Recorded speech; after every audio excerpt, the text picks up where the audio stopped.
지금 시작하도록 하겠습니다. 일단은 한 40분 정도 어제 내용을 좀 핵심에서 말씀드리도록 하겠습니다. 졸업생 학교폭력 관련 조치사항 어제도 문의가 있었는데요. 졸업식 이후에 2월 말까지 현재 졸업생에 대한 학폭 관련 조치사항을 삭제하는 방법이 있어요. 2020 학생부 기재요령으로 보면 138쪽부터 141쪽까지고요. 이것은 사단 관련은 필수입니다. 그 다음에 사단 관련해서는 사단 결제 관련해서는 100쪽에 있으니까 이거 참고해 주시고요. 혹시 학폭 관련된 사항을 지금 2월 말까지 삭제 처리를 했어야 되는데 처리가 안 됐을 경우에는 3월 달에 졸업생 정정대장 처리해서 처리하실 수 있습니다. 관련된 사항은 꼭 읽어보시기 바랍니다. 다음 졸업과 진급 처리인데요. 이것도 간단하게 말씀드리겠습니다. 지금 제일 중요한 건 여기 있습니다. 이제 지금 선생님들께서 거의 진급 처리를 하셨을 텐데 진급 처리한 이후에 학생이 왔을 때입니다. 첫 번째 방법은 진급 처리한 것을 다 취소하시고 전입생을 반영해서 진급 처리를 다시 하는 방법이 있습니다. 근데 이렇게 되면 선생님들이 2021학년도 걸 준비해 놓은 사항들이나 이런 것들하고 연계가 될 수 있어요. 그래서 권장 처리는 하지 않고요. 진급 처리를 이미 한 상태에서 진급자가 오면 여기 진급 누락자 처리라고 있어요. 복잡하지 않기 때문에 간단히 설명드리도록 하겠습니다. 진급 누락자 처리는 지금 현재 진급 처리를 한 상태에서 전입생이 왔을 때는 일단 전입 처리만 해두시면 돼요. 즉 2020년도에서 그 학생을 2월 전입일이 있겠죠. 2월 25일 이렇게 선택해서 그냥 진급 처리하기 이전의 학년반, 그러니까 여기가 3학년으로 전입이 왔으면 3학년 몇 반으로 집어넣으시면 돼요. 그리고 2021년도 즉 3월 달이 되면 진급 누락자를 진급해서 학적 반영하는 메뉴가 있습니다. 그게 여기에 있습니다. 학적, 전입학, 편입학, 재취학, 즉 전입관리 안에 보면 진급 누락자 처리, 진급 누락 처리가 있어요. 이 진급 누락 처리를 하려면 2020학년도에 전입생 학정반 생성되어 있으면 돼요. 그래서 진급 정리합니다. 진급 처리한 이후에 전입생이 왔을 경우에는 전입생을 받아서 진급 처리하기 전의 학년, 그러니까 전입 온 학년 그대로 해서 학적을 만들어 두시고 3월 달에 전입관리 진급 누락 처리에 가셔서 그 학생을 클릭해서 학년 반을 설정해서 학적 반영해 진급 처리 학적 반영해 주시면 됩니다. 그래서 굳이 진급 처리한 걸 삭제하시거나 할 필요는 없으시고요. 또 하나는 두 번째 방법으로는 진급 처리를 전입 처리를 지금 받지 않고 전출교 원래 있던 학교에서 진급을 다 한 이후에 3월 2일 또는 개학하는 3월 4일, 지금 3월 4일 개학하는 학교도 있더라고요. 이런 개학하는 날에 전입 처리를 하실 수 있습니다. 이런 식으로 해서 진급 처리 이후로 전입생들은 가급적이면 진급 누락자 처리가 좋지 않나 생각을 합니다. 네, 그 다음에 나머지 부분들은 이미 다 끝난 거기 때문에 말씀드리지 않을 거고요. 졸업대장 관리가 하나 남아 있습니다. 졸업대장 관리는 지금 분교장에서 졸업한 학생이 있을 경우에 여기에 올려두라는 거거든요. 아직 주시지 않은 분이 있으면 여기 올려주시면 되고 졸업대장을 출력해서 행정실에 제출해야 되는데 이것도 있습니다. 지금 분교에 졸업생이 있을 경우에는 여기 졸업대장 관리에서 졸업대장 관리 여기 들어오셔서 추가 버튼 누르시면 등록을 할 수 있어요. 졸업학년도 2020이 될 테고 정상 졸업이 될 테고 졸업회차는 본교 졸업회차와 동일하게 나갑니다. 졸업일자도 동일할 테고 졸업대장 번호는 본교 졸업생 뒷번호로 집어넣으면 되겠죠. 그다음에 학교명은 원래 학교를 쓰시면 됩니다. 예를 들어서 학적 초등학교 졸업 분계정이다. 그러면 학적 괄호 열고 졸업 초등학교 이렇게 해서 정식 명칭을 써주시면 되고 이름 그다음에 주민등록번호 남자 여자 구분해서 저장하시면 뒷번호로 갑니다. 이렇게 되면 다음 학년도 즉 2021학년도 졸업대장을 또 생성할 때 중복이 방지될 수 있어요. 여기에 안 해두시면 분교장 졸업생이 있었는데 그걸 모르고 그냥 졸업대장 번호 생성을 하시면 올해 2021학년도 졸업생하고 작년 분교장 졸업생하고 졸업대장 번호가 중복될 수 있겠죠. 그럼 이건 나중에 다 정정 처리해야 될 사태가 발생할 수 있습니다. 그래서 이건 참고로 알아주시고요. 그 다음에 졸업대장 관리 밑에 졸업대장 출력 메뉴가 있죠. 여기에 들어가셔서 2020학년도 졸업대장을 출력하시면 첫 장에 결제란이 나와서 출력이 됩니다. 그럼 거기에 수기 결제를 받으셔서 행정실이나 여기에 제출하시면 됩니다. 다음 넘어가겠습니다. 진급자 학적 반영, 진급 처리는 선생님들 이미 다 하셨을 텐데 혹시 안 하신 분들이 있을까 싶어서 간단하게 말씀드리겠습니다. 진급 대상자의 여기는 진급을 하시려면 진급 대상자에서 학적을 생성하시고 그 다음에 입학 대상자 관리에서 입학생이 있는지 확인하고 그 다음에 넘어갑니다. 개별 반편성으로 갑니다. 일괄 반편성은 권장하지 않고요. 개별 반편성으로 가서 학년 반을 진급 편성 계획에 맞춰서 해주시면 됩니다. 여기서 입학생은 입학생 반편성 내역 등록이라는 별도 탭 메뉴에서 반을 편성하시면 되고요. 신입생부터 6학년까지 모두 진급 개별 반 편성을 하셨으면 그 다음에는 반번호 부여를 합니다. 반번호는 여기 그대로 하시는 것을 권장드립니다. 남녀 구분하지 않고요. 성명순으로 작업을 실행하시면 번호가 쭉 나오게 됩니다. 그리고 반번호를 수정할 필요가 있을 경우에는 반번호 수정을 하시면 됩니다. 예를 들어서 3월 2일자, 3월 1일자에 이 학생은 전출이 예정되어 있다. 지금 기업도시 쪽에 새로 생기는 학교라든가 이런 데를 전출 예정인 학교들이 많이 있더라고요. 거기에서 수정할 수 있고요. 여기에서 수정을 안 하셔도 됩니다. 여기서 수정을 못했을 경우에는 이제 학년 초 3월 첫 주, 3월 1일, 3월 2일 요때 선생님들께서 학적에 들어가 보시면 우리 반을 학적 확인할 수가 있죠. 거기에서도 기본 신상 관리 가시면 번호 수정이라는 메뉴가 있어요. 이 번호 수정에서 필요한 만큼 3월 2일 날 우리 학교에 들어오는 아이들이 전입해서 들어오는 아이들도 있거든요. 이런 경우에는 얘가 전입이기 때문에 기본 3번인데 이름순 가나다 순으로 해서 얘가 2번이다. 그러면 2번으로 올리고 2번을 3번으로 바꾸고 저장해 주면 번호가 변경이 가능합니다. 그리고 아까 말씀드린 것 같이 기업도시 신설 학교로 전출 예정인 아이들이 많은 학교들이 여럿 있더라고요. 그럴 경우에 그대로 두면 이제 번호가 뒤죽박죽이 되겠죠. 중간에 두세 명씩 막 전출 가서 번호가 비어 있고 그런 게 있기 때문에 전출 간 학생들을 뒷번호로 쭉 밀어주시고 남아있는 애들을 1번부터 쭉 순차적으로 이렇게 번호 수정을 하실 수 있습니다. 이런 기능은 좀 잘 사용하시면 좋을 것 같습니다. 특히 3월 첫 주 이럴 때 사용하시면 좋습니다. 다음 이거는 꼭 하셔야 되는데 반편성 이전 반 조회하는 것은 이제 진급이 잘 편성됐는지 주로 확인하는 메뉴고요. 지금 진급관리 반편성 결과 조회에서 반편성 배정반 조회라는 게 있죠. 요거는 꼭 출력해서 2021학년 담임 선생님에게 제공을 다 하시면 좋습니다. 그러면 지금 2021학년도 4학년인데 얘가 3학년 때 몇 반에서 온 아이인지 다 확인이 가능하고 이걸로 출석부라던가 아이들 명부로 며칠 동안 사용할 수가 있습니다. 3월 1일 가자마자 바로 나이스를 사용하시면 좋긴 하겠지만 그렇게 안 되는 경우가 종종 있습니다. 전입교사들 같은 경우는 3월 2일 날 담임 편성하고 이런 것들을 해야 되는데 이 업무를 하시는 분도 담임 선생님이시죠. 그러니까 이런 것들을 다 하기가 어려울 수 있어요. 그래서 선생님들이 나이스에서 아이들 파악하기가 어려울 수 있는데 별도의 명부를 만들거나 이러지 마시고 나이스에 있는 반편성 배정반 조회 요걸 출력해서 제공해 주시면 좋습니다. 특히 동명이인이라던가 이런 경우가 있을 때 이 아이가 몇 학년 몇 반에서 왔는지까지도 확인을 해 주시면 나중에 반편성이 잘못된 경우를 바로 찾아낼 수가 있으니까 요걸 꼭 사용하시기를 권장드리고요.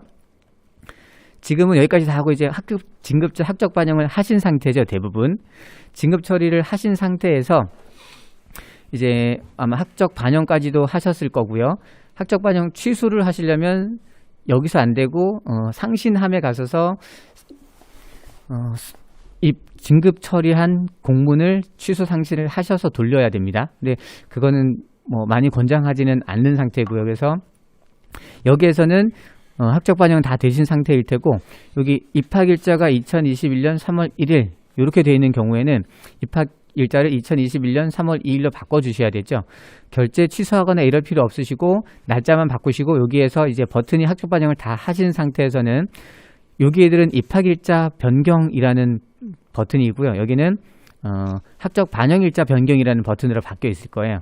그냥 3월 2일로 하시고 입학일자 변경 버튼을 클릭하시면 다 반영이 됩니다. 그래서 이거는 뭐 학년 중에 언제든지 하실 수 있는 거기 때문에 입학일자가 잘못됐다 하면 여기 오셔서 하시면 되고요. 그때는 2020학년도 교무학년도로 2020학년도로 돌려서 와야지 요 메뉴가 보이게 되겠죠. 네, 여기까지 해서 진급 처리를 말씀드렸고, 진급 누락자는 아까 말씀을 드렸죠. 가급적 지금 진급 처리 다 끝난 다음에 온 아이들은 그냥 학적 반영만, 진급 전입 학적 반영만 해두시고 진급 진급 누락 처리로 2021년 3월달에 아이들을 진급 처리하시면 좋을 것 같고요.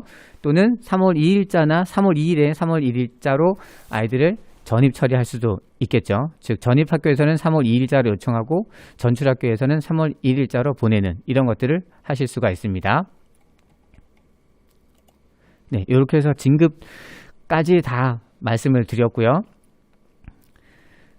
그 다음에 이제 요거는 진급 처리가 끝난 상태에서 나이스 담당 선생님이 2021학년도 교무 수업이나 교무 업무를 하기 위한 준비 작업을 하시는 거예요. 요거는 주로 지금 2월 말에 처리하는 걸 권장을 드리고 있습니다. 학교정보에서는 교무학년도가 2020학년도로 지금 돼 있으셔야 됩니다.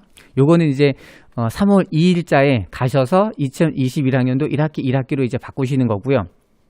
지금 2월 달에는 교무학년도는 2020학년도로 두셔야 됩니다.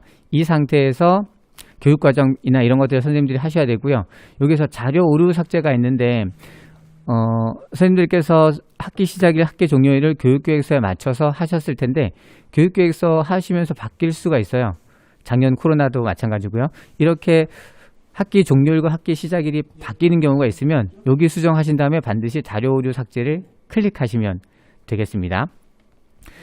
그리고 3월 2일자에 전입 처리를 지금 오는 아이들은 전입 처리를 하는 게 좋다라고도 말씀을 드렸는데 아니면 진급 누락 처리.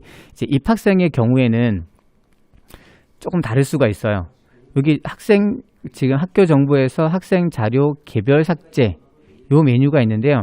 요거는 원칙적으로는 학적이 중복되어 있는 학생에 대한 자료를 삭제하는 거예요. 그러니까 우리 학교에도 있고 저 학교에도 있는데 아이가 양쪽에 있을 수 없어요. 그런 경우에 하는 건데 이거는 특별한 경우에만 쓰기 때문에 선생님들께서는 지금 말씀드리는 경우에만 쓸 수 있다. 이렇게 이해하시면 됩니다. 다른 때는 사용하지 않습니다. 입학생이 A 학교에 입학을 하기로 했는데 B 학교로 왔어요. 그랬을 경우에 처리할 수 있는 방법이 두 가지가 있습니다. 첫째는 A 학교에서도 입학생 학적 반영이 돼 있어요. 그럴 경우에 B 학교에서는 전입 요청을 하실 수가 있어요. 그러면 3월 2일자로 전입 요청을 하게 될 테고 입학생에 한해서만 전출교에서도 3월 2일자로 전출입을 해서 보냅니다. 즉 입학생을 3월 2일에 전출입을 할 경우에만 전입일과 전출일이 동일하게 됩니다. 왜냐하면 전출일 학교에서도 학생 학적이 3월 2일 날 생겼는데 전입 학교에서도 3월 2일 날이죠. 그렇기 때문에 입학생만 이렇게 동일하게 설정을 하실 수가 있습니다. 근데 또 다른 방법은 저쪽 학교에서 A 학교에서는 이 학생이 학적을 만들긴 했지만 입학은 하지 않은 거거든요. 그렇죠? B 학교로 입학을 했죠. 그래서 A 학교에서는 이 학생의 학적을 삭제하면 됩니다. 왜냐하면 B 학교에서 학적이 새로 생길 거기 때문에. 그런 경우에만 여기 학생 자료 개별 삭제해서 삭제하실 수가 있습니다. 이렇게 입학생의 경우에 A 학교에 입학을 하려다가 B 학교에 입학을 했는데 B 학교에서 전입 처리를 하지 않고 B 학교에서 학생 자료를 만들 수 있어요. 그렇게 했을 경우에는 A 학교에서는 학적 자료를 가지고 있을 필요가 없죠.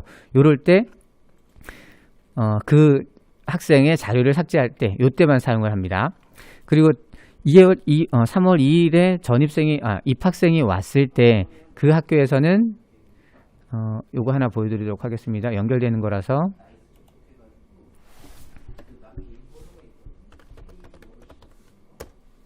네. 학적의 기본 학적 관리에 보시면 추가 입학 입력 누락자 등록이라는 버튼이 있어요. 이게 이런 겁니다. 입학생 다 처리했는데 3월 2일이나 이럴 때 학생이 추가로 입학을 했어요. 또는 3월 4일, 3월 5일 이때도 입학한다고 한 학생이 올 수 있거든요. 이런 경우에 여기 추가 입학 입력 누락자 등록에서 그 학생을 등록하실 수가 있어요. 이해되시죠? 그래서 3월 2일이나 3월 4일 이때 입학생이 왔는데 전입으로 처리를 하지 않고 여기에서 추가 입학 입력 누락자 등록을 해서 우리 학교에서 학적을 아예 만들 수 있다는 뜻입니다. 그거 이렇게 만들었을 때 다른 학교에서는 학생 자료 개별 삭제를 하실 수 있다는 말씀입니다. 네. 그리고 이제 오늘의 주 얘기가 되겠습니다. 2월 말에 하셔야 되고요.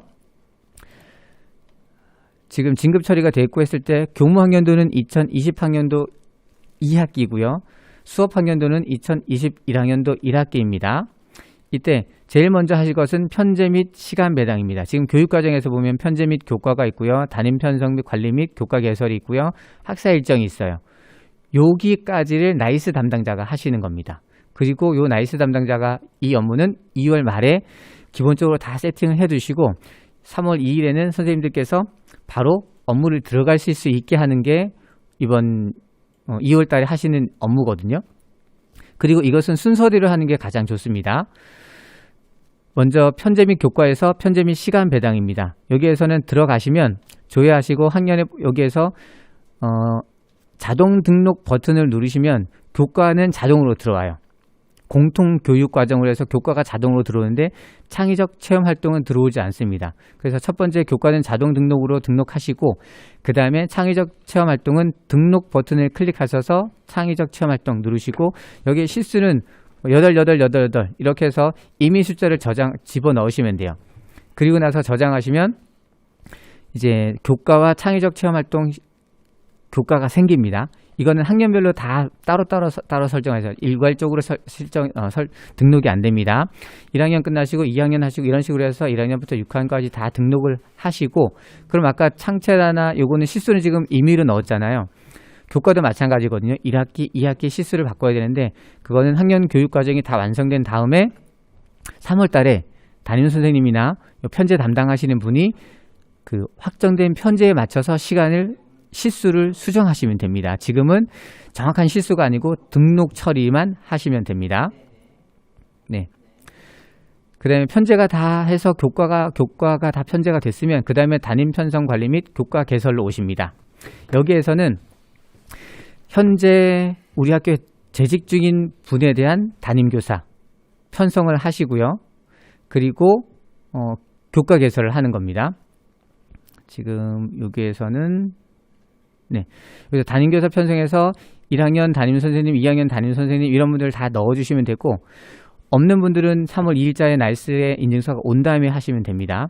여기에서 이력 추가 학년 초에는 이력 추가로 최초 담임선생님을 편성하셔야 되고 이력 추가 일자는 2021년 3월 2일, 2021년 3월 1일 뭐 이렇게 설정하시면 되는데 크게 의미가 있는 건 아닌 것 같습니다. 요거 입력하시면 되고요. 그리고 요거 입력하실 때 보면 왜 승인 입력 사유 넣는 게 나와요. 그럴 경우에 신규 입력으로 하시고 담임교사 편성 이런 식으로 그 사유를 써 넣으시면 됩니다. 저장하시면 그 다음에 메뉴가 그 팝업 창에 또 하나 뜹니다. 요거는 교무자료 권한 승인을 받아야지 실제로 사용할 수 있다라는 내용이거든요. 즉 담임교사를 1학년부터 6학년까지 현재 있는 분은 다 편성을 하신 다음에 그 다음에 기본 메뉴입니다. 기본 메뉴에서 나의 메뉴, 그 다음에 권한관리, 여기에서 교무자료 권한 승인 관리라는 곳에 가셔서 학년반을 조회하시면 내가 아까 담임 편성을 한 그분들이 쭉 뜹니다. 그러면 여기에서 체크하셔서 승인 요청하시면 됩니다. 그리고 이 승인 결과 완결이 되어야지 실제로 이분들이 담임반 학년반의 학적이나 여기에 들어가실 수가 있어요. 학년반이 보이게 됩니다. 결제가 안 나면 보이지 않게 됩니다. 그리고 여기 보면 이제 교과목과 동아리 활동도 있죠. 여기 나온 김에 같이 말씀을 드리겠습니다. 담임교사 편성을 하시고 담임 편성을 하면 담임에 대해서는 교과가 다 들어갑니다. 그러면 여기 교과목에 가면 또 담임 선생님들에 대한 교과도 떠요. 그러면 그분에 대한 것도 승인 요청을 하시면 됩니다. 그다음에 동아리 활동은 3월 달에 하겠죠. 3월 달에 학생들과 동아리를 다 편성하신 다음에 동아리 부서를 만들면 마찬가지 여기에 오셔서 승인 요청을 해서 완결이 돼야지 실제 동아리 담당 선생님이 동아리에 들어가셔서 업무를 보실 수가 있어요. 즉 학년반과 교과목과 동아리 활동은 여기에서 승인 결과가 승인이 완성되어야지 실제로 사용할 수 있다까지 알고 계시면 되겠습니다. 네, 그리고 여기에서 담임교사 편성에서 담임교사는 여기서 편성할 수가 있다고 그랬죠. 그 다음에 3월 2일자 전입 오신 분들, 3월 1일자 전입 오시는 분들은 3월 달에 담임 편성하시고 그때 상인을 한 번 더 하시면 돼요. 그렇게 하시면 되고요. 그리고 여기에서 교장 선생님, 교감 선생님 또는 전담 선생님처럼 담임이 아닌 분들에 대해서도 학년반 권한을 주시고 그리고 그것에 대해서 결재를 받으셔야지 쓸 수가 있습니다. 이때는 그래서 교장 선생님, 교감 선생님, 전담교사 등에게 학년반 권한을 부여할 때는 시스템 관리 메뉴에서 하십니다. 담임 편성이 아니기 때문에 시스템 관리에 가셔서 사용자 권한 관리, 개인별 권한 등록에 오시면 기본적으로는 사용자 그룹 등록이라는 게 먼저 뜨고요. 그 다음에 그 옆에 서브 시스템별 자료 권한이 있습니다. 여기에서 시스템은 교무 업무, 서브 시스템 교무 학사로 하신 다음에 조회하시고 여기에서 학년반을 넣으셔요. 여기서도 학년반과 교과목과 동아리 활동에 대한 승인이 가능하지만 이거는 한 명씩 따로 해줘야 되기 때문에 교과목과 동아리 활동은 여기에서 승인 처리하는 걸 권장하지 않습니다. 그냥 나이스 개인 인증서로 들어가셨을 때 하시는 곳에서 하시면 되고요. 여기서 이제 교장교감 전담교사 같은 경우는 여기서밖에 줄 수 없기 때문에 이 메뉴에서 사용합니다. 여기서 학년반을 클릭하시고 등록 버튼을 누르시는데 교무학년도를 2021학년도로 바꿔두셔야 되겠죠. 여기 교무학년도를 2021학년도로 바꾸신 다음에 조회 등록 버튼을 누르시면 1학년부터 학년이 쭉 뜹니다. 그러면 교장교감선생님 같은 경우는 전체 학년반을 주셔야지 학생들 조회하거나 이런 게 가능하고요. 전담교사 같은 경우에는 이분이 지도하는 학년반에 대해서만 학년반 권한을 등록하신 다음에 여기에서 승인 요청을 하시면 됩니다. 이렇게 해서 학년반 권한 부여까지 말씀을 드렸습니다. 다음 이제 담임교사를 편성하신 다음에는 담당 교과를 부여하셔야 되는데요. 담임교사는 반편성, 즉 담임을 편성하면 교과가 다 자동으로 부여가 됩니다. 그래서 여기에서 조회하시고 등록 버튼 누르셔서 담임 선생님 이름을 클릭하면 노란색으로 다 표시가 돼 있어요. 이거는 권한이 이미 부여됐다는 거고요. 그럼 여기에서는 이제 전담교사, 보건교사 또는 나중에 순회 강사 이런 분들이 왔을 경우에 교과목을 여기서 추가로 부여하는 거예요. 담임교사는 이미 담임을 권한을 주여하면 다 들어갔기 때문에 여기서 참고를 하나 말씀드리면 편제 및 교과에서 우리가 교과와 창체를 등록하고 왔죠. 그래서 담임 편성하면 자동으로 교과목 권한이 부여되는 건데 교과를 등록하지 않거나 또는 교과만 등록하고 창체를 등록하지 않고 오셔서 담임교사 편성을 하면 그분은 편성한 교과만 들어가거나 아니면 교과 전체에 대한 권한이 하나도 안 들어가 버릴 수 있어요. 순서를 바꿔버리면. 그래서 그럴 때는 담당 교과에서 담임 선생님도 다 담임 교과를 다시 부여해야 돼요. 그래서 이걸 방지하기 위해서 편제 및 교과와 창체를 다 하신 다음에 담임 편성을 하라고 말씀드린 겁니다. 그리고 담당 교과에서는 담임이 아닌 전담교사나 보건교사 이런 분들에 대한 교과목을 여기서 등록해서 저장해서 부여하시면 됩니다. 그리고 이런 전담교사나 보건교사처럼 교과를 별도로 하신 분은 아까 여기 올라가서 상신 처리하셔야 된다 그랬죠. 그래서 담임과 그다음에 전담 다 편성하신 다음에 상신을 하시면 됩니다. 그래서 2월 달에 있는 분들 한번 상신하시고 3월 전입 분들에 대해서만 3월 달에 권한 부여하시고 다시 승인 요청하시고 이렇게 하시면 되겠습니다. 네, 이것도 상신 좀 말씀드렸고요. 그 다음에 또 하나 2월 달에 가장 중요한 게 여기 연월간 학사 일정 등록입니다. 요거를 연월간 학사 일정이 다 등록된 상태에서 담임 선생님들이 시간표를 하셔야 돼요. 그래야지만 연간 학사 일정, 수업 일수나 이런 것들이 다 반영돼서 선생님들 시간표가 생성이 돼요. 이거 안 하고 시간표를 하면 방학이랑 이런 것들이 하나도 생성되지 않기 때문에 담임 선생님이 시간표를 또다시 반영을 하시거나 아니면 담임 선생님이 각 반에서 학년을 방학이나 이런 것들을 다 넣으셔야 돼요. 그래서 지금 학년 초에 3월, 9월 모두 다 행사나 이런 것들을 집어넣는데 여기에서 행사는 수업 일수와 관련된 것들만 넣어주시는 걸 권장드립니다. 메뉴 설명드립니다. 학사 일정 관리에서 연 월간 학사 일정으로 들어오셔서 3월 조회하시고 제일 먼저 이렇게 공휴일 정보 생성이십니다. 요 뒤에 주어일 적용은 체크되어 있기 때문에 그대로 두시고 그냥 공휴일 정보만 누르시면 이제 토요일, 일요일, 그 다음에 어린이날, 한글날 이런 양력 공휴일이 다 반영이 됩니다. 그럼 이 상태에서 이제 필요한 것들, 올해 같은 경우는 석가탄신일 같은 경우가 5월 19일, 5월 셋째 주 수요일인가 그런데 그건 음력이죠. 그러면 안 들어와요. 그럼 석가탄신일 넣으시고요. 그 다음에 재량휴업일이 있으면 재량휴업일 넣으시고 이렇게 하나씩 넣는 것들은 저장 버튼을 눌러야지 저장이 됩니다. 그 다음에 기간으로 하는 것, 예를 들면 방학 같은 것이겠죠. 3월 기준일 경우에는 여름방학을 일괄 등록 버튼으로 해서 등록을 하시면 이제 1학기가 다 돼요.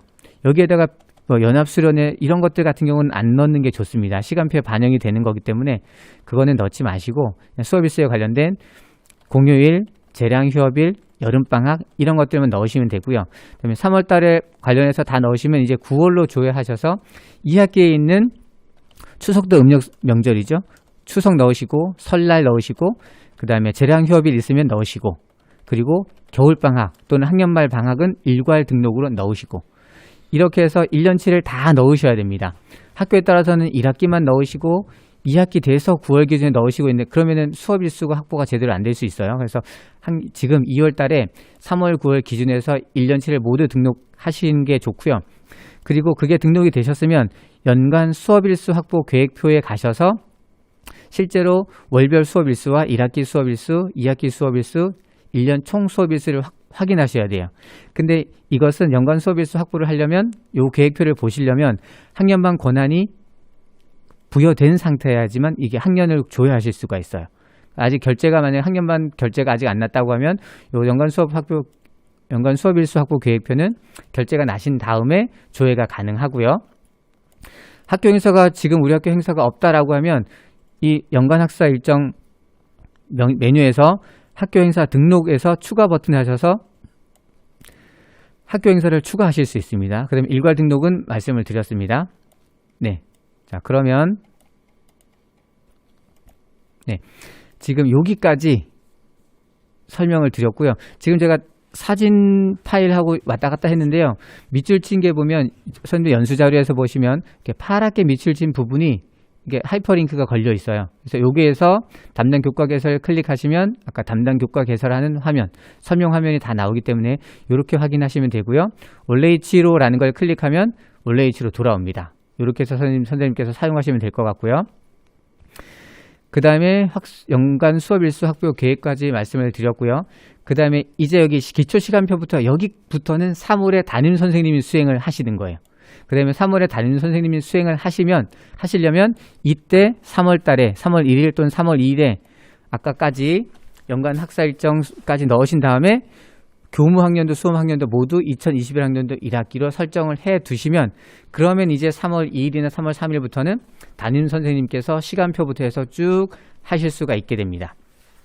기초시간표 및 검증 이것은 선생님께서 다 아실 텐데 여기에서 중요한 것은 이제 결보강 자료가 있을 경우입니다.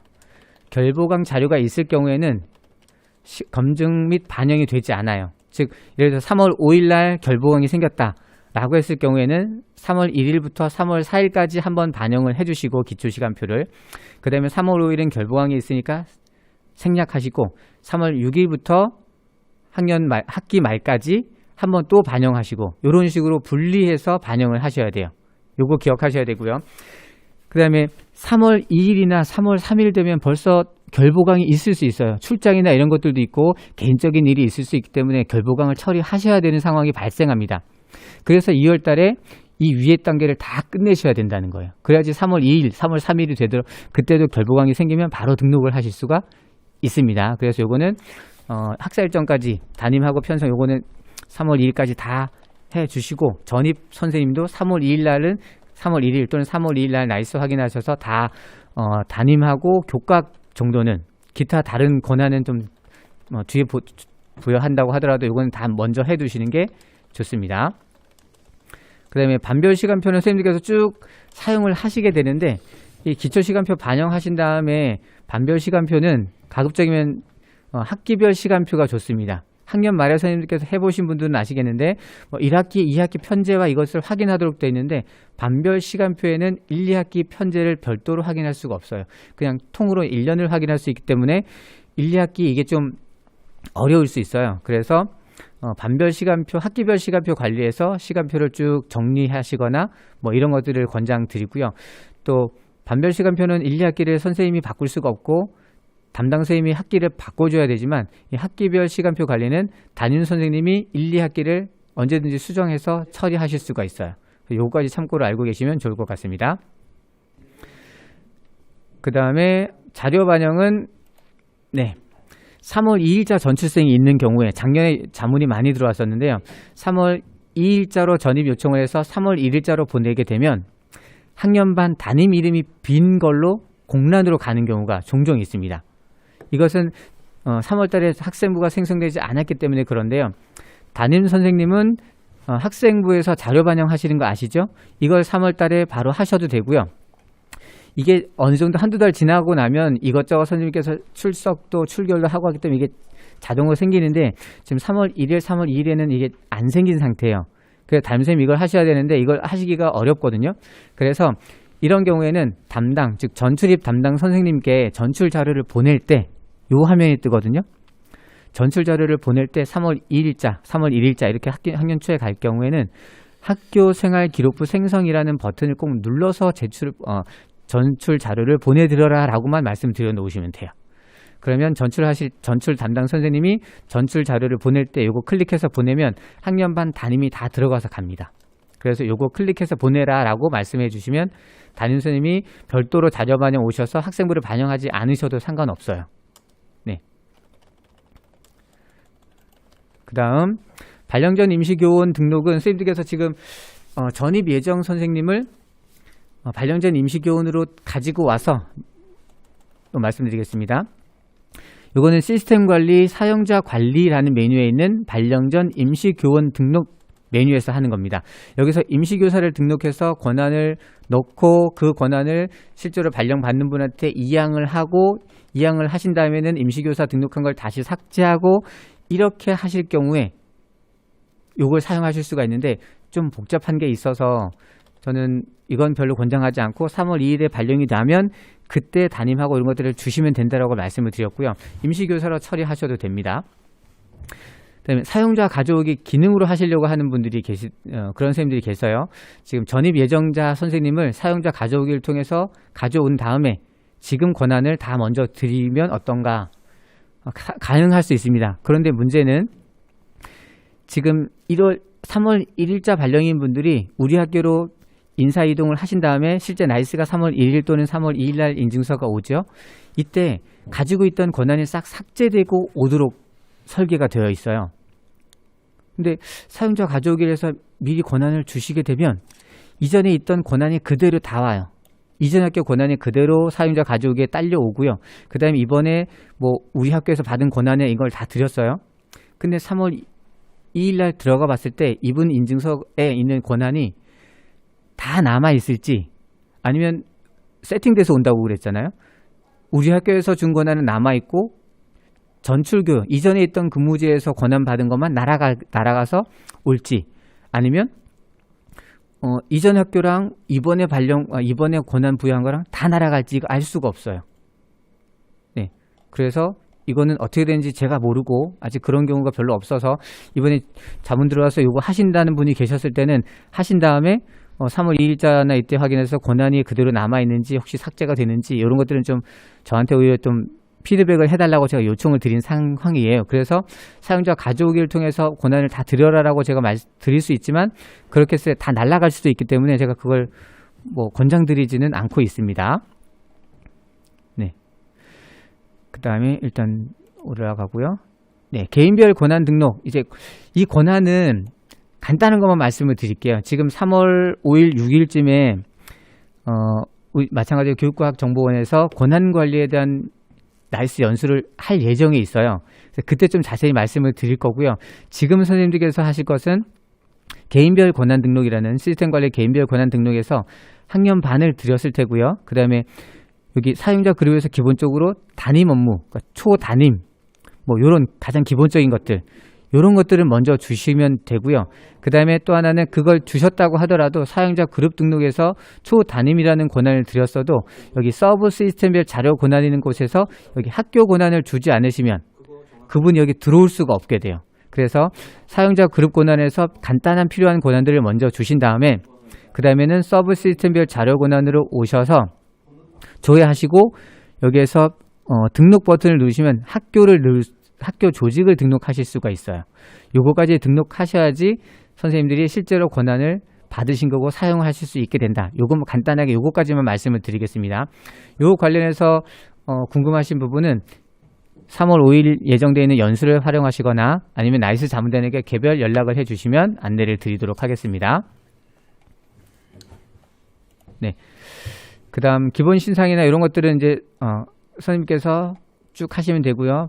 반 변경은 반을 잘못된 걸 확인했을 때 한다고 아까 말씀을 드렸고요.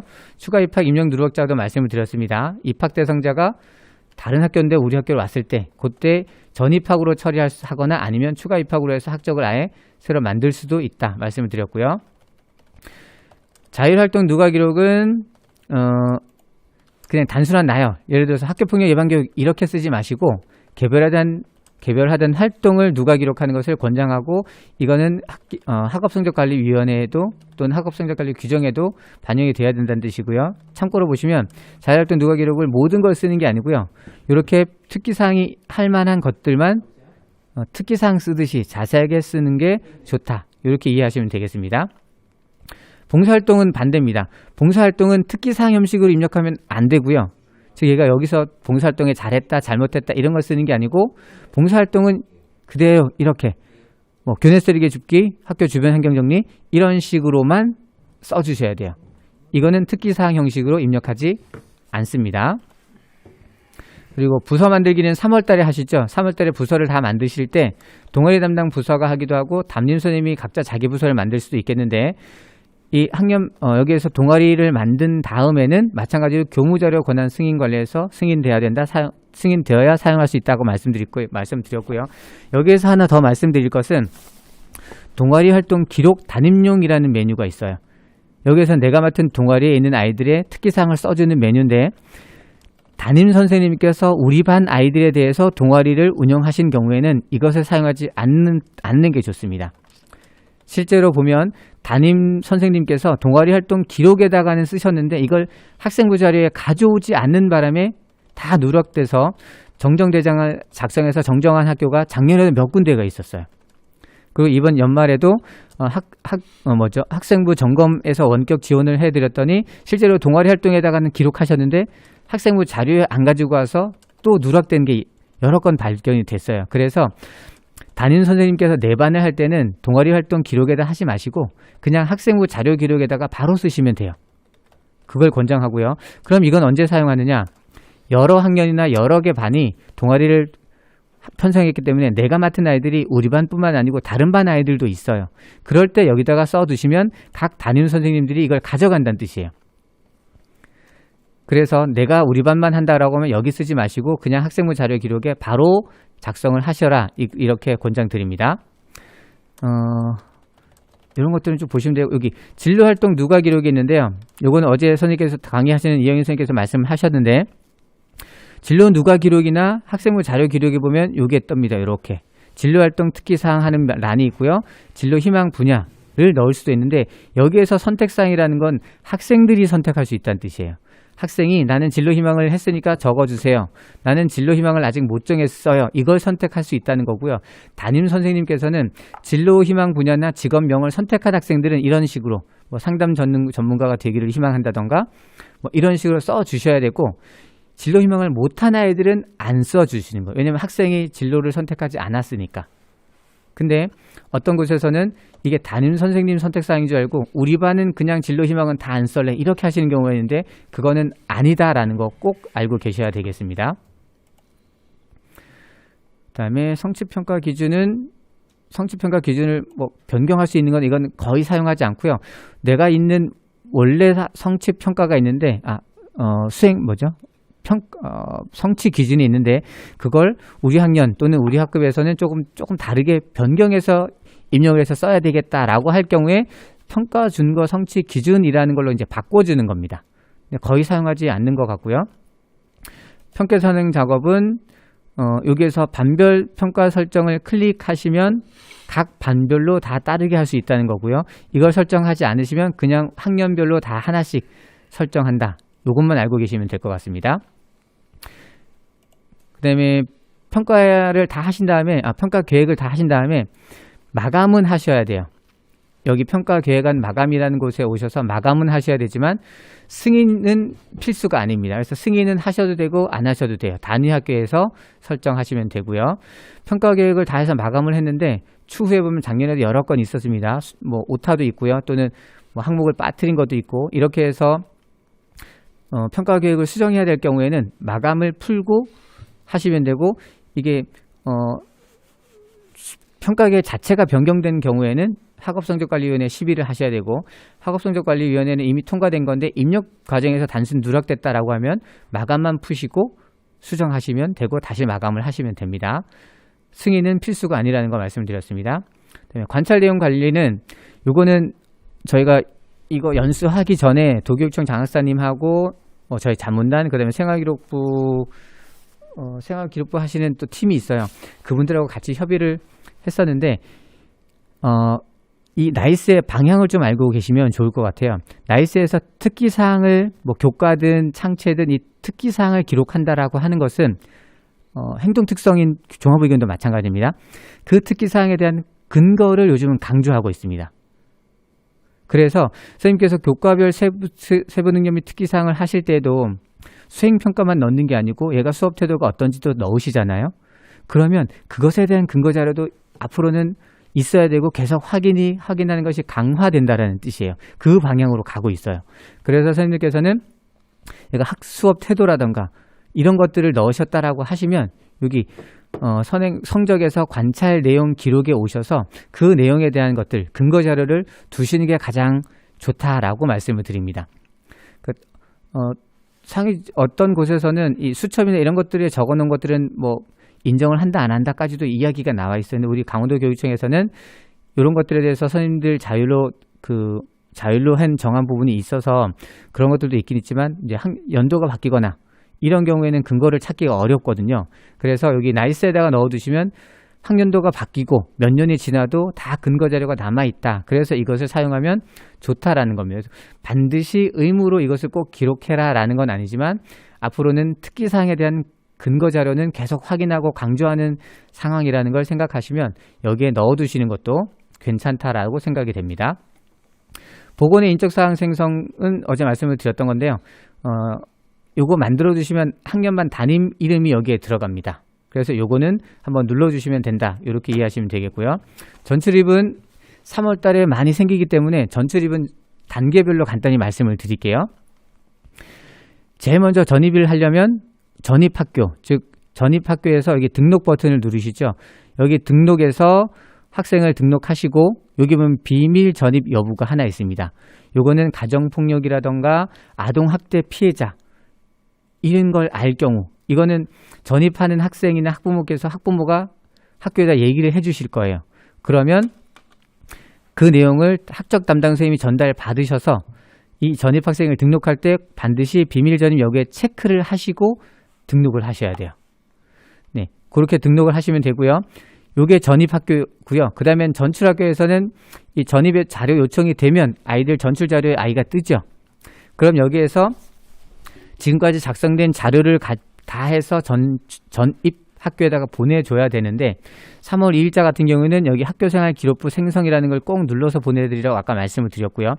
학기 중에도 마찬가지입니다. 학기 중에 아이들이 전출이 가게 되면 학생생활 그다음에 성적이라던가 팝스한 학교는 팝스 이런 것들이 다 반영돼서 출결 반드시 마찬가지고요. 반영돼서 보내줘야 되는데 갑자기 전출이 왔을 경우에는 이걸 다 보내줄 수가 없은 경우가 있어요. 그럴 경우에는 이 자료들을 체크하지 마시고 그냥 전출 자료만 보내시면 돼요. 이 전출 자료 보내기. 그러면 기본 학적만 갑니다. 그러면 전입학교에서는 이 기본 학적을 가지고 학적을 생성할 수가 있어요. 그 전입학교에서는 전입자가 오면 바로 학적을 생성하는 게 또 원칙이에요. 그래서 전출학교에서는 기본 학적만 먼저 보내주시고 다른 자료는 자료 정비가 끝나는 대로 보내주겠다. 이렇게 전입교와 협의를 하라는 얘기입니다. 이거 안 하면 전입교에서는 왜 자료가 안 왔지 하고 또 전출교에 전화를 하게 되겠죠. 그러면 협의를 통해서 며칠 내로 요거 다 정리해서 보내주겠다. 이렇게 하는 게 가능하다라는 뜻입니다.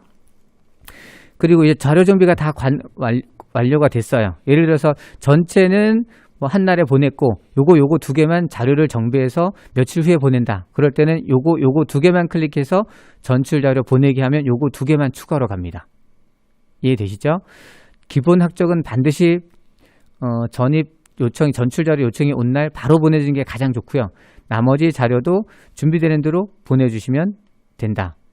이렇게 말씀드렸고요. 유의사항이 있을 경우에는 써줄 수 있고요. 그 다음에 다시 전입 자료에 오시면 이제 전출 학교에서 전출 자료를 보내주면 선생님들께서 이렇게 보입니다. 전입 자료에서는 이때 학생 자료 처음엔 자료이관이 아니고 학적 반영이 될 거예요. 학적 반영을 클릭을 하시면 이 학생들에 대한 학적이 생기는데 자료가 충분하지 않다라고 하면 기본 학적 다른 것들을 클릭하지 않고 학적 반영을 하시면 되고요. 그리고 자료가 추가로 오면 클릭해서 온 자료를 자료 이관 버튼 누르시면 됩니다. 이렇게 처리하시면 되고요. 이전 출결 자료라는 것은 수업 일수가 제대로 안 왔을 경우에만 합니다. 즉 전출 학교에 확인을 했을 때 수업 일수가 51일인데 우리한테 온 거는 47일밖에 없다 라고 했을 경우에 자료를 다시 받을 수도 있지만 이전 출결 자료에서 51일로 그 수업 일수를 변경해서 반영할 수가 있습니다. 그런데 우리 학교 수업 일수랑 맞추려고 이전 학교 수업 일수랑 상관없이 임의로 이전 출결 자료에 가서 수업 일수를 임의로 변경하는 것은 안 됩니다. 그건 안 되고 전입 학교에서 수업 일수를 잘못 보냈을 때 그때만 수정을 할 수 있다. 이렇게 아시면 되겠습니다. 기타 요 내용들을 한번 읽어보시면 되겠습니다. 네, 여기까지 해서 다 보내드렸고요. 통폐합 대상 학교는 아마 다 처리가 됐을 거라서 일단 여기서 말씀드리지 간단하게 말씀을 드릴게요. 통폐합은 전출교에서 미리 전출생을 보냅니다. 전출관리에서 통폐합 학교 전출 처리라는 곳에서 미리 보내면 그러면 통합학교에서 전입관리에서 일괄 전입생 반배정 이렇게 해서 일반적인 전출입과는 반대죠. 보통은 전입학교에서 자료를 요청해야 되는데 통폐합 학교일 경우에는 전출해서 먼저 자료를 보내준다. 요것만 알고 계시면 되고 전입학교에서 이 학생들 즉 통폐합 학생들을 받아서 이제 전입 진급 처리까지 같이 진행을 해야 됩니다. 네, 지금 연수를 드렸고 지금 여러 가지 질문들이 들어와 있는데요. 꽤 여러 가지가 많이 와 있습니다. 지금 답변을 제가 또는 저희 나이사무단에서 드릴 수 있는 게 있고 그렇지 않은 것들이 좀 있더라고요. 그래서 간단히 지금 일단 저한테 넘어온 질문들을 좀 말씀드리도록 하겠습니다. 학년 말 학생 선수 관련돼서 뭐 질문을 하셨어요. 근데 요거는 문의해서 이렇게 하라고 말씀을 받으셨다고 그랬으면 그렇게 하시면 될 것 같아요. 저희가 따로 여기에 대해서는 말씀드리는 게 좀 어렵고요. 그다음에 행정정보 공동이용 관련 사전 동의서를 받아서 어떻게 처리하냐 이게 질문이 들어왔는데요. 지금 행정정보 공동이용 관련해서만 사전 동의를 받으시는 것도 있을 것 같은데 매년 개인정보 동의서를 학교에서는 받고 있을 거예요 아마도. 그래서 저희도 받고 있고 하는데 거기에서 행정정보 공동이용 관련해서 자료를 제공할 수 있는 것들을 집어넣으시면 매년 받는 개인정보 제공 동의서로 한 번에 합쳐서 하실 수 있을 것 같아요. 그리고 그걸 비전자 문서 처리하고 5년간 보관하나 이런 것들은 기록물 담당하시는 분들과 협의를 하셔서 물어보시고 하시면 좋을 것 같습니다. 그리고 행정정보 공동이용 관련해서 어떻게 처리하는지 문의가 들어와서 여기서 한번 보겠습니다. 여기 지금 보일까요?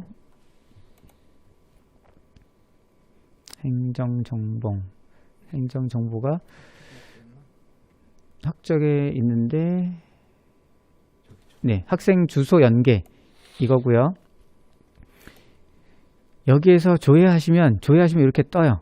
그럼 여기 연계 대상자라고 아이들이 다 뜨고요. 기본적으로 전체를 다 받아오실 수도 있고 안 받아오실 수도 있는데 이제 학생들 주소가 계속 변동되는지 이게 어떤지 그 확인하기 어려운 곳들이 많이 있거든요. 아이들 학생 수가 많거나 이런 경우에. 그런 경우에 요거 클릭하셔서 승인 및 요청, 자료 요청을 클릭하시면 결제가 납니다. 내부 기한 하듯이 결제가 나면 그러면 이 자료, 요청한 자료가 읍면 동사무소로 날아가게 되고요. 그리고 시간이 지나서 여기에 가시면 뭐 좌우 보기, 상하 보기 이건 뭐 보는 방법이고요. 여기에 학생들이 자료 요청한 게 이제 옵니다. 오고 요청 날 일시가 떠요. 그러면 여기에서 보시면 주소가 이렇게 우리 나이스에 있는 누가 주소에 있는 것과 지금 받은 주소가 이렇게 같이 뜨거든요. 이게 동일한 경우에는 반영을 안 하시면 돼요. 그냥 확인하시고 주소가 변동되지 않았네 끝 하시면 되고요. 그리고 주소가 변경됐네 하시면 그 변경된 아이들만 클릭하셔서 자료 반영하시면 누가 주소로 또 올라오는 거예요. 이해되시죠? 그래서 연계 대상자 관리에서 필요한 학생들에 대해서 또는 우리 반 전체에 대해서 승인 및 자료 요청하시면 되고 시간이 지나서 자료가 왔을 때 주소가 변경된 아이들만 클릭하셔서 반영하시면 됩니다. 똑같은 주소가 있는데 반영할 필요는 없어요. 그러면 누가 주소에서 두 개가 똑같이 나오기 때문에 나중에 또 삭제해야 되거나 이런 게 있거든요. 저희도 작년에 보니까 주소가 이렇게 나왔습니다. 영월동로 120-7로 되어 있는데 새로 온 거에는 영월동로 120-7 하고 가로 열고 김삿갓면 이렇게 써 있거나 아니면 그게 반대일 수도 있는데 이거는 거의 같은 주소죠. 그런 경우에는 굳이 반영하지 않아도 될 것 같아요. 네, 그런 식으로 처리를 하시면 되고요. 2021년 3월 22일까지 요거 지금 요청하면 지금 이게 뜨는 게 조회에서 뜨는 게 지금 요청 기간이네요. 지금이. 선생님 3월달 되면 그때 주소 연계를 해서 받으시면 되겠죠. 그때 요거 해서 승인해서 받으시면 됩니다. 담임 선생님께서 하시면 됩니다. 이렇게 학생 정보 뭐 길게는 이렇게 나오지만 실제로는 여기 학생 주소 연계죠. 요거 사용하시면 되겠습니다. 외국인 학생이 1학년에 처음 들어온 경우에는 1학년 같은 경우는 입학이지만 3학년이나 여기는 취학으로 처리하면 되고요. 학적 특기사항에 여러 가지 내용들이 있는데 그거는 증빙 서류가 있고 그다음에 그 써줄 만한 내용인지 정확히 확인을 하신 다음에 뭐 해당 공문 요청을 하시거나 이렇게 해서 쓰실 필요가 있을 경우에는 쓰시면 될 것 같고요. 그거는 별도로 좀 문의를 하셔서 그 내용 자체를 함께 나눠봐야지 확인해 봐야지 답변이 있을 것 같아요. 이렇게만 봐서는 지금 선생님이 질문하신 거로만 봐서 답변 드리기에는 좀 내용이 좀 부족한 것 같아서 개별적으로 나이스 자문단에게 요청을 질문을 하시면 될 것 같습니다.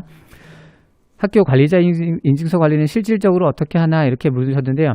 관리자가 변경되는 경우인데 지금 관리자가 뭐 예를 들어 기관 인증서 같은 말씀하시는데 기관 인증서에 뭐 행정실장 이름으로 돼 있거나 뭐 이런 경우가 있어요. 그런 경우에는 행정실장이 바뀔 때마다 뭐 바꾸거나 이렇게 하기도 하는데 인증서 자체 이름을 바꾸실 때 옥동초등학교, 제가 지금 옥동초등학교 근무가 있는데 이렇게 학교 이름으로 아예 바꿔버리면 될 것 같고요. 뭐 관리자가 변경될 때는 이 관리자 변경 공문을 요청하거나 그 절차를 거쳐야 되거든요. 그 절차대로만 하면 되실 것 같습니다. 그 다음에 학생부 업무 관련해서 중요한데 담당자들이 자주 놓치는 사항. 요거 제가 말씀드리려고 준비해 둔 게 있는데 요거는 좀 이따가 말씀을 드릴게요. 그 다음에 행정정보, 요거는 지금 말씀드렸고, 전입 오기 전 선생님 불러와서 아까 우리가 봤던 사용자 가져오기에서 담임 편성까지 했는데, 교무자료 권한 승인 지금 해야 될까요? 아니면 담임 편성의 영향, 여러분이 이런 것들을 올리셨는데요. 그걸 지금 알 수가 없는 거예요. 지금 전입 오기 전분을 선생님을 불러와서 이것저것 다 해서 했는데, 그게 3월 1일자에 실제 인증서 보면서 막 삭제되고 한다 그랬잖아요. 그런 게 어떻게 영향을 끼칠지 제가 알 수가 없기 때문에 답변을 못 드리고 어떻게 해라라고 안내를 드릴 수가 없는 거예요.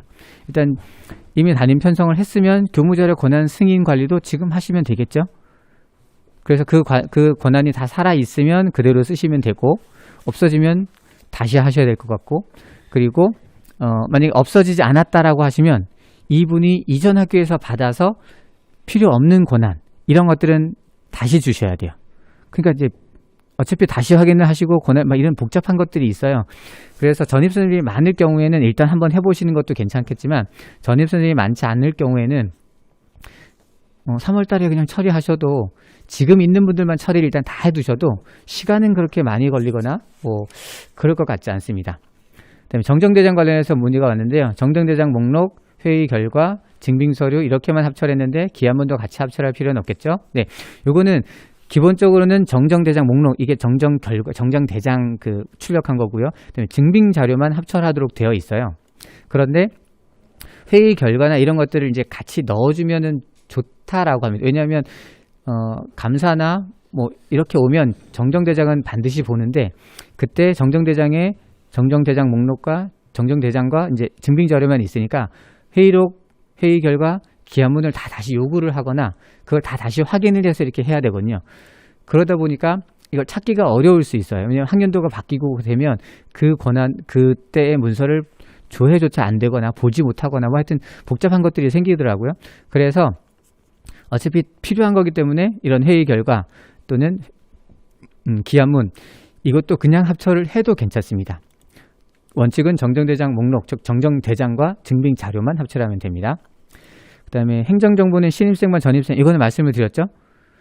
다른 아이들 주소가 변경되지 않은 걸 저희 학교는 아이들이 적거든요. 아이들이 그대로 있는 걸 거의 안다라고 하면 행정정보를 할 때 뭐 그 필요한 아이들만 하시면 되는데 아이들이 많이 실제로 변동되는 경우가 있어요. 그 동네 안에서도 움직일 수가 있고 그래서 제 생각에는 뭐 특별히 뭐 어렵거나 하는 게 아니니까 여기에서 신청은 다 하시고 말씀드렸다시피 마지막에 반영할 때 필요한 아이들만 반영하시는 게 좋지 않을까 생각이 됩니다. 기관 인증서 올해 만료된다는데 이거는 개인 인증서랑 같을 거예요. 지금 여기에 업무 포털에 보시면 제가 나가겠습니다. 지금 선생님들도 이제 3월 달에 인증서 기간 만료되는 게 많이 있어요. 여기 전자서명인증센터로 가셔서 네, 여기 보면 아래쪽으로 해서 쭉 있습니다. 여기에서 선생님들이 하시는 거는 요거 인증서 갱신입니다. 요거 갱신하시면 되고요. 그 다음에 인증서 관리도 참고로 말씀을 드릴게요. 이 인증서 관리는 뭐 하드에 있는 걸 USB로 옮기거나 그 다음에 그 USB를 가지고 와서 우리 집에 컴퓨터에 인증서를 넣거나 이럴 때는 인증서 관리에서 하실 수가 있어요. 그리고 요거는 인증서 가지고 계신 분이 하시면 되기 때문에 기관 인증서도 똑같이 여기에서 처리하시면 일단 될 것 같습니다. 네. 그리고 네, 자가진단 시스템과 학생번호 요건 아까 어떤 선생님께서 번호를 부여하면 번호 변경을 하면 자가진단에서 또 애들이 번호가 있는데 그거랑 다른데 어떡하냐 이렇게 하셨는데 자가진단 시스템에서 학생번호는 시스템 관리자, 자가진단 관리자 있으시죠? 날씨 담당 선생님이 하시는 경우가 많이 있어요. 거기에서 아이들 번호하고 이게 수정이 가능하다고 합니다. 그리고 이제 지금 제가 준비했던 자료 아까 선생님이 있어요. 나이스 관련해서 중요한데 자주 놓치는 사항 요거 말씀을 드리도록 하겠습니다. 이 출결 특기 사항에 지금 올해부터 이게 적용인데 이미 학생부가 다 마감이 돼서 끝난 학교도 있는 것 같고요. 일단 다음 학년들은 정확히 안내가 돼서 했으면 좋겠습니다. 출결 특기 사항이 예전에는 출결이 뭐 결석이 이런저런 종류가 합쳐서 5일이다 그러면 그 5일에 대한 특기 사항이 다 있어야 됐죠. 뭐 병결 3일, 기타 결석 1일, 미인정 결석 1일 이렇게 해서 결석 일수 전체에 대해서 쓰게 돼 있었는데 그게 2020학년도부터 바뀌었습니다. 어떻게 보면 이제 이렇게 하도록 강조가 됐다고 할 수 있겠죠. 그 전에도 기준이 있었지만 그래서 2020학년도부터는 어떻게 적용하냐면 특기사항에 쓰는 것은 기타 결석, 그 다음에 장기 결석에 대해서 특기사항을 이건 반드시 입력해야 됩니다. 다르게 얘기하면 질병 결석과 미인정 결석은 특기사항에 입력하지 않습니다. 그 대신 여기 장기 결석이라는 조건이 달죠. 장기 결석 기준 일수는 단위 학교에서 정하도록 되어 있어요. 보통 여기에서 또 나올 텐데 네, 미인정 결석 학생 관리라고 해서 미인정 결석 학생을 등록하고 이런 것들이 있는데 이게 9일이 기준으로, 요거는 따로 9일이라는 기준이 있어요. 그래서 장기 결석도 그 기준과 이렇게 헷갈리지 않게 하기 위해서 단위학교 결성할 때 9일을 하면 어떨까 해서 9일로 하는 학교가 많다는 거고요. 뭐 10일을 하든 20일을 하든 그건 학교에서 정하도록 되어 있어요. 그러면 그 장기 결석에 포함이 되는 질병 결석이나 미인정 결석은 특기사항 입력하겠죠. 즉 학교를 미인정 결석으로 안 나오게 되면 바로 넣는 게 아니고, 미인정 결석은 이제 9일이 되면 여기 미인정 결석이라는 데 등록을 해야 되고, 그다음에 출결 특기사항은 9일 이상이 되면 입력을 하게 되겠죠. 장기 결석 기준일수를 정하셨으면. 그래서 장기 결석이 아닌 뭐 3일 질병 결석, 이틀 미인정 결석 이런 것들은 특기사항에 쓰지 않아야 합니다. 네, 요거 반드시 아시면 좋겠고요. 그 다음에 질병 결석을 예를 들면 뭐 감기도 있고 뭐도 있고 해서 했는데 뭐 조금 종류가 조금 다르긴 하지만 결석 일수가 장기 결석 기준 일수를 넘었어요. 9일, 10일, 12일 막 이렇게 됩니다. 그럴 경우에는 기재요령에 나와 있는데 그 대표적인 걸 하나를 해서 넣을 수가 있어요. 그래서 뭐 감기하고 12일, 그러니까 감기로만 12일 나온 건 아니라는 뜻이에요. 이건 감기도 있고 뭐 다른 것도 있지만 질병 결석으로 이만큼 했을 때는 그렇게 써줄 수 있다라는 겁니다. 이거는 기재요령을 좀 참고하시도록 하면 되고요. 교회 체험 학습 중에서 가정 학습 사유인데 이거는 뭐 학칙을 관련하는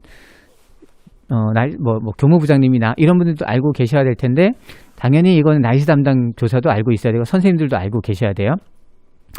작년에 공문이 여기 있죠. 관련 공문. 코로나19 대응을 위한 초등학교 등교 수업 출결평가 학생비로고 가이드라인 2판. 이게 교육과정과 8038 2020년 6월 4일 날 나온 건데요. 부침파일 2번에 8쪽에 나와 있어요. 교회 체험 학습 중에서 지금 감염병 관련된 이런 사항, 그게 감염병 위기 단계 몇 단계 이상일 경우에 단위 학교에서 35일 범위 안에서 교회 체험 학습 중에서 가정 학습이라는 사유로 교회 체험 학습을 인정하도록 하게 되어 있어요. 그리고 교회 체험 학습 같은 경우는 보통 학칙 또는 학칙에서 학업 성적 관리 규정에 위임하거나 이렇게 되어 있죠. 그러니까 여기에 반영이 돼 있어야 된다는 뜻이에요. 저희도 작년 12월 달에 학칙을 변경할 때 이걸 집어넣었었는데 이 내용을 잘 살펴보시고 이 내용이 여기에 이제 학칙에 반영이 돼야 돼요. 그러면 또 어떻게 되는, 나이스에서도 마찬가지겠죠. 출결해서 가정학습으로 출결 사유를 넣을 때는 여기 한번 보겠습니다. 출결해 보일까요? 네. 여기 마감이 됐네. 출결 사항 여기 보시면 이렇게 클릭하고 결석 일수가 있는 학생이 없네요. 다 없네. 결석은 없네. 자, 여기 보면 이제 여기에서 비고란이 생기죠. 보통 출석을 넣으면 여기 비고가 뜨는데 비고가 필수는 아니라고 하지만 거의 필수라고 생각하시면 좋습니다. 추후에 입력 누락되거나 이런 것들에 대한 근거 자료로 활용이 가능하고요. 또 요것과 관련해서 교회 체험학습과 관련해서 도교육청 담당 장학사님께 확인한 결과 교회 체험학습은 이게 학교별로 수업 일수가 다르지만 인정하는 것은 이 학생이 학교를 수업을 하는 교육과정을 유지할 수 있는 그런 기준에서 이해된다. 즉 무슨 뜻이냐면 A 학교에서 이 학생이 가정체험학습을 10일을 했어요. 그럼 B 학교에 갔을 때 B 학교에서 20일 동안 쓸 수 있다고 했을 때 A 학교 10일은 상관없이 20일을 또 쓸 수 있고, 이 학생이 C 학교로 갔을 때 거기 20일이면 또 20일 쓸 수 있고, 이렇게 다 쓸 수 있다는 게 아니고 이 학생이 A 학교에서 가정체험학습에서 10일을 사용했다. 그럼 B 학교에 왔어요. 그럼 B 학교에서 가정체험학습 기준 일수가 20일이다. 그러면 A 학교에서 쓴 10일은 제외한 10일의 나머지 11일 한해서만 B 학교에서 가정체험학습을 쓸 수 있다는 거예요. 교회체험학습을. 이해되시나요? 그리고 그것은 기존에 있던 교회 체험학습이고요. 가정학습이라는 별도의 사유는 감염병 관련된 이런 특별한 사용에서만 할 수 있고, 이거는 기존에 쓰고 있던 교회 체험학습 20일, 25일 이거랑 별도로 사용할 수 있다라고 해석이 되는 것 같아요. 그리고 그 내용을 잘 확인하셔서 학교에서 학칙이나 학업성적 관리 규정 등의 그 내용을 반영을 하셔야 됩니다. 그리고 교회체험학습 관련해서는 올해죠. 1월 22일 날 학교정허가 교회체험학습 운영 이렇게 해서 또 왔어요. 여기에서는 이제 지금까지는 교회체험학습이 그냥 1일 처리였 일일 처리였는데 이제는 반일도 처리가 가능하다 이렇게 됩니다. 설명드리겠습니다. 교회 체험학습을 1시간에서 4시간 사이 사용하겠다. 즉 오후에 뭐 4교시까지 하고 5, 6교시 2시간은 우리가 가정 교회 체험학습을 사용하겠다 이렇게 했을 경우에 전에는 교회 체험학습으로 그 처리가 안 됐었는데 이제는 된다라는 뜻입니다. 그렇지만 1시간에서 4시간 뭐 1시간만 쓴다 그래도 허용은 4시간으로 처리를 해서 나이스에 기록이 돼야 돼요. 그 다음에 4시간 이상 되면 그냥 1일, 그 다음에 1일은 8시간 처리가 됩니다. 이렇게 교회 체험학습 일수를 인정하라는 지침까지 내려왔어요. 그렇다는 얘기는 우리 학교에서 교회 체험학습으로 얘가 며칠을 사용했는지 기록이 돼서 관리가 돼야 된다는 뜻이죠. 그래야 얘가 며칠을 했는지 또는 기준을 넘어갔는지를 확인할 수 있으니까. 그래서 이런 것들을 별도로 관리하실 필요가 없고 원래 담임 선생님들이 하시는 출결의 비고 여기에다가 그걸 다 적어두시면 이게 다 2개가 한 번에 다 해결이 되겠죠. 시수 관리하는 것들은. 그래서 요거 확인하셔야 되고 전입학교에서는 전입학생이 출결 아까 전입자료 확인하는 거기에서 보시면 출결해 보시면 얘가 교회 체험학습으로 며칠 썼는지 이게 다 확인이 돼요. 그걸 확인을 해서 얘가 여러 학교를 다니면서 교회 체험학습을 너무 많이 쓰면 실질적으로 얘가 학사 운영에 참여가 안 되겠죠. 그런 것들을 방지하라는 뜻이라는 거 참고해서 알고 계시면 될 것 같고요. 그 다음에 올해 더 이제 또 확실하게 변경된 게 작년에는 전담 교사가 안전한 생활까지 창체에서 안전한 생활까지도 할 수 있다고 되죠. 그래서 전담 교과 교사가 아니고 전담 교사죠, 그냥. 그런데 올해는 이제 전담 교사가 안전한 생활을 지도했다라고 하면 그 특기 사항도 그 전담 교사가 입력해야 된다라는 뜻입니다. 이게 올해 강조된 사항입니다. 그런데 나이스 쪽에서 보시면 말씀드리면 이게 자율활동과 동아리 활동과 안전한 생활 특기 사항은 이게 같은 단에 작성이 돼요. 여기 보시면 학생 생활에서 창의적 체험 활동 보면 자율활동이 따로 있고요. 그렇죠? 특기사항 따로 있죠. 근데 실제로 여기 보시면 자율 동아리 안전한 생활이에요. 그러니까 여기다가 입력하시면 자율만 입력하는 게 아니고 동아리나 안전한 생활이 여기 다 입력된다는 뜻이에요. 그래서 여기다 자율을 입력했습니다.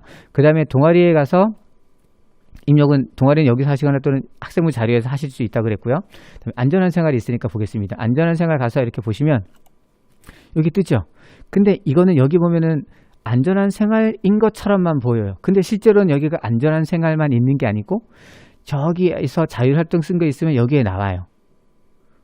근데 전담 선생님이 여기 들어오셔서 내가 안전한 생활을 입력해야지 라고 왔는데 뭐가 있어요. 그러면 그걸 삭제해 버릴 수도 있겠죠. 안전한 생활을 하러 왔는데 왜 자율을 여기다 써놨지? 그리고 삭제해 버리면 무슨 사태가 발생하냐면 담임 선생님이 기록한 자율활동이 없어져 버립니다. 그럼 여기도 남아있지가 않아요. 이해되시나요? 그래서 이렇게 되면 담임 선생님이 열심히 작성한 그런 것들이 다 날아가 버릴 수가 있다라는 뜻이에요. 그래서 전담 선생님이 입력하실 때 반드시 거기에 자율이나 동아리나 이게 입력되어 있으니까 그거 건드리지 마시고 입력하라라고 이렇게 하셔야 돼요. 나이스 쪽에서는 동아리 안전한 생활은 별도의 란으로 하고 고난도 좀 바꿔달라 이렇게 안내를 하고 있어요. 왜냐하면 전담 선생님이 이 안전한 생활을 입력하시려면 특기사항을 입력하시려면 학생 생활 즉 창체 전체에 대한 권한을 한꺼번에 받게 돼 있거든요. 그게 덩어리로 돼 있기 때문에 그러다 보면 이분이 자율 동아리만 볼 수 있는 게 아니고 이제 뭐 봉사활동이라던가 여기 있는 부분들을 다 볼 수 있게 되는 거죠.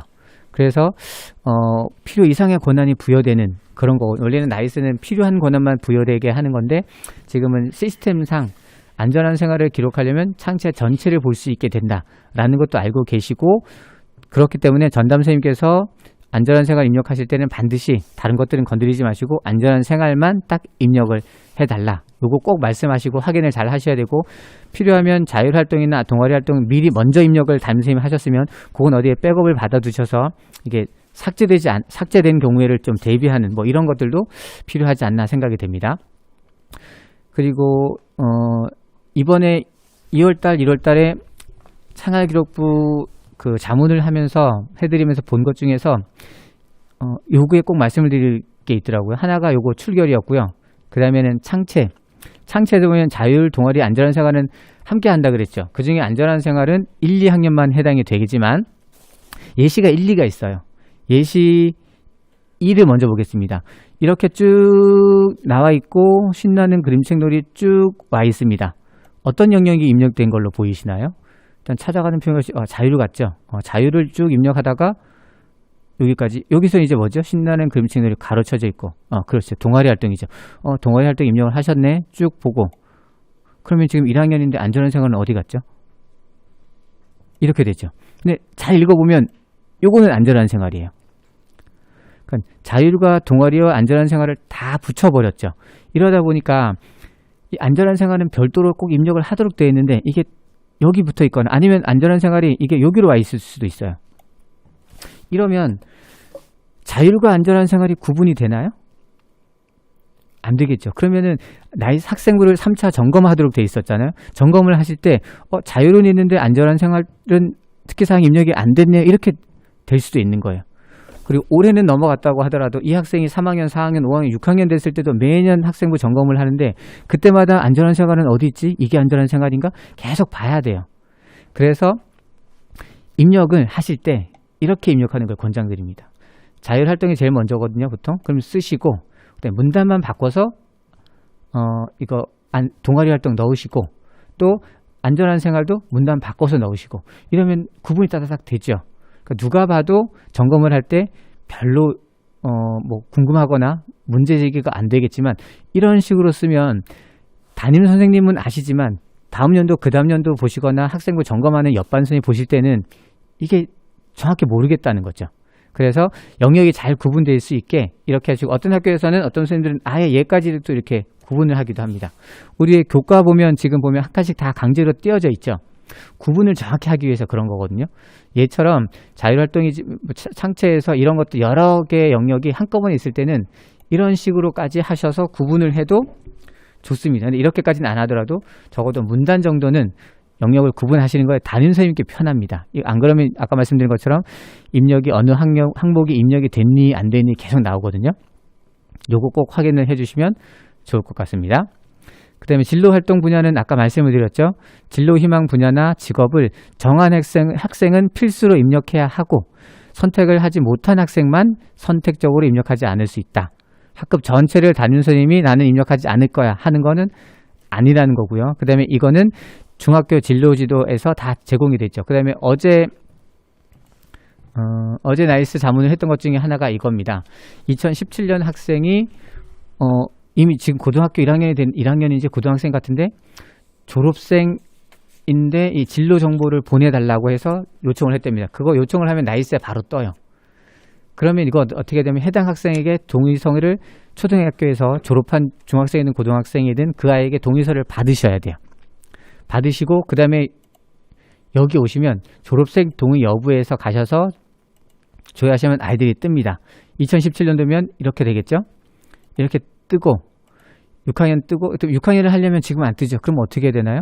2017학년도 6학년의 학년반 권한을 받으셔야 돼요.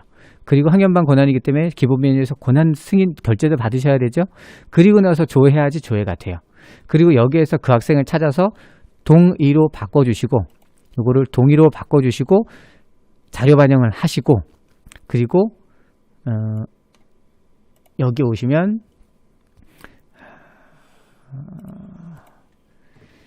학년도를 또 바꾸셔야 되겠죠. 여기 오셔서 2017학년도 여기 보시면 그 학생 요청이 떠요. 그럼 여기에서 결제를 받으시고 전송을 또 누르셔야 돼요. 그러니까 엄청 복잡해지죠. 그래서 이게 진로지도라는 것은 학생의 개인정보인데 진로지도에 도움이 되는 정보이기 때문에 이게 제공이 되는 게 가장 좋을 것 같은데 이게 그냥 동의서를 보내면 학생들도 그렇고 부모님들도 그렇고 뭔 자료를 자꾸 제공하라 그래 이러면서 그냥 아무 생각 없이 미동의 이렇게 하실 수가 있어요. 그러면 그런 분들 같은 경우는 가급적 통화를 한다던가 해서 이게 중학교 고등학교에서 이 학생의 진로 지도를 할 때 참고로 계속 사용하는 자료다. 그래서 제공하려고 한다라고 말씀드리면 보통 동의를 해주십니다. 그렇게 해주시는 게 나중에 좋아요. 실제로 어제도 그렇고 그전에도 그랬지만 이제 졸업생 학생들이 와가지고 이거 다시 해설해달래요. 그러면서 지금 같은 절차를 결제도 여러 번 해야 되고 권한도 다시 받아야 되고 이런 것들이 실제로 생깁니다. 그래서 이런 것들은 가급적 선생님께서 진로 지도는 동의를 받아서 처리하시는 그런 것들을 권장드리고 있습니다. 그 다음에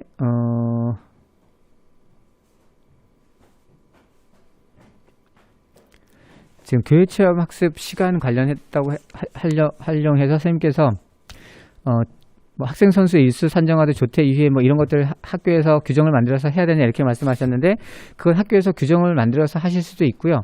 그거 하지 않고 편하게 하시라고 예를 만든 거예요. 아까 출결해서 말씀을 드린 겁니다. 출결해서 비고 등록을 할 때 여긴 살아있네요. 아마 이게 안 뜰 텐데. 네, 왜냐면 이게 지금 조회하면 학생 마감됐거든요. 처음으로 다시 한번 가겠습니다. 짠. 네, 요 비고 등 학생부가 마감 안 된 보통에서는 비고 등록이 뜨거든요. 비고 등록을 클릭하시고 그러면 그 학생 해당이 떠요. 보통은 여기다가 뭐죠? 여기서 출석 인정이 되겠죠. 출석 인정 조퇴. 출석 인정 조퇴에서 17 뭐 여기 18일에다가 클릭을 하시면 비고 등록이 자동으로 뜨죠.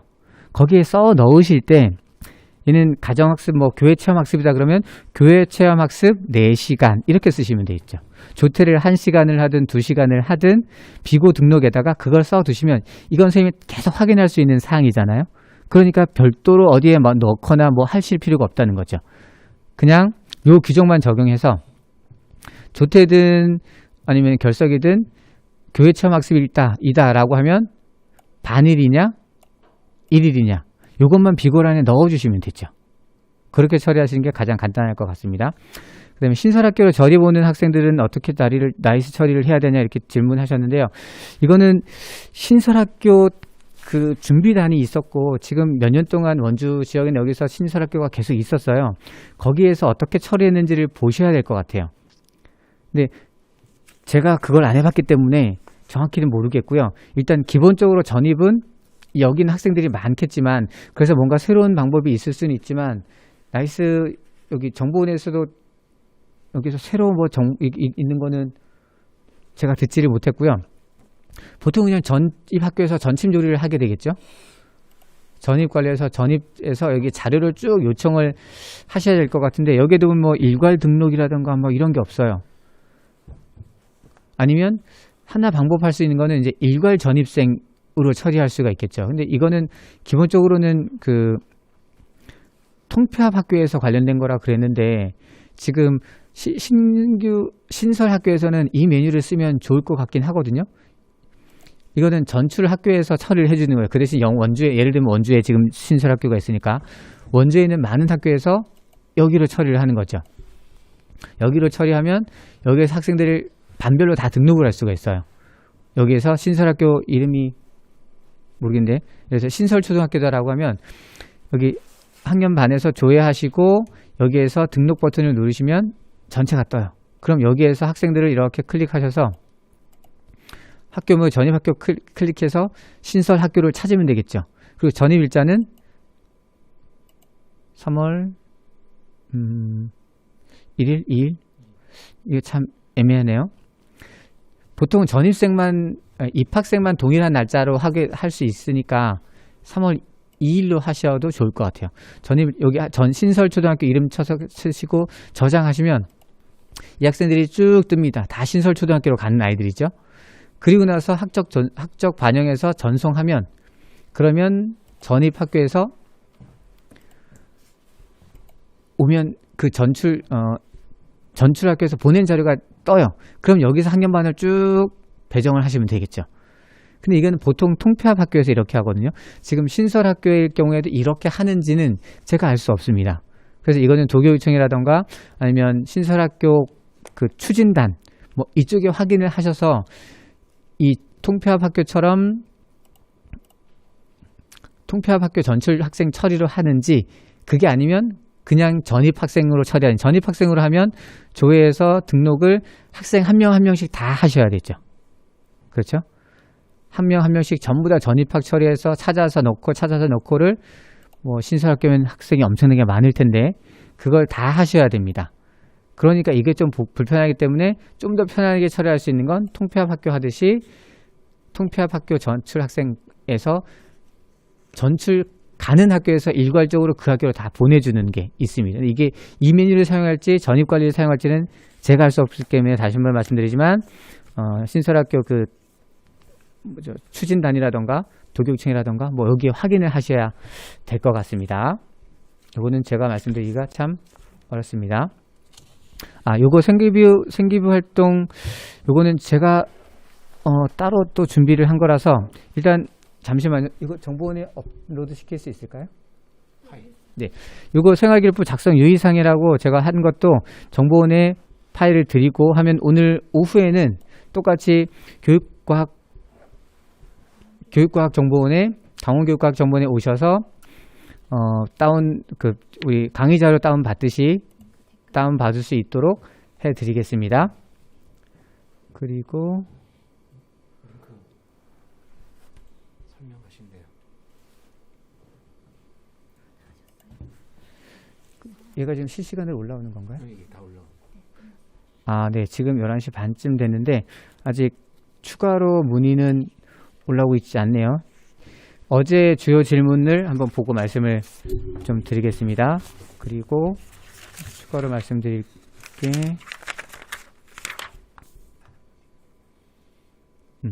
사용자 교체하고 지금 제가 사용했던 한글 파일은 강원교육과학정보원 홈페이지 열린행정 업무자료실 정보지원과에 탑재되어 있을 거고 지금 제가 사용했던 것은 오후에 탑재를 시키도록 말씀드리도록 하겠습니다.